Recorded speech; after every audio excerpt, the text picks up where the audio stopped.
12-year-old boy suffers cardiac arrest because of Lyme disease. In the February 2017 issue of Heart Rhythm Case Reports, doctors describe what they believe is the first case of a Lyme disease patient presenting with fulminant myocarditis and cardiac arrest. Lyme disease has been associated with junctional ectopic tachycardia, also called JET, and fascicular tachycardia. In this instance, JET was secondary to fulminant myocarditis. The patient is a 12-year-old previously healthy boy who had recently attended an outdoor camp for 2 to 3 weeks. He began to gasp for air while riding as a passenger in a car, with subsequent cyanosis and cardiac arrest, following participation in recreational outdoor activities earlier that afternoon, stated Cunningham and colleagues from the Division of Cardiology, Children's National Health System, Washington, D.C. The boy received cardiopulmonary resuscitation for pulseless arrest and ventricular fibrillation.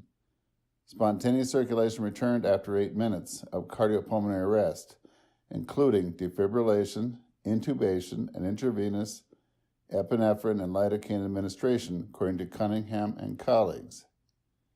He required intensive care therapy in the pediatric intensive care unit for symptoms that included extreme hypoxia, challenging ventilation, and persistent tachyarrhythmia, including fascicular tachycardia. He was treated with high-dose dopamine, norepinephrine, intravenous antibiotics, ceftriaxone, and procainamide. Procainamide was changed to amiodarone because of hypotension. Serologic tests were remarkable for a strongly positive enzyme-linked immunosorbent assay, also called ELISA, as well as positive IgG antibodies and IgM Western blot tests for Lyme disease. Intravenous ceftriaxone was continued for 21 days with normalization of his ejection fraction.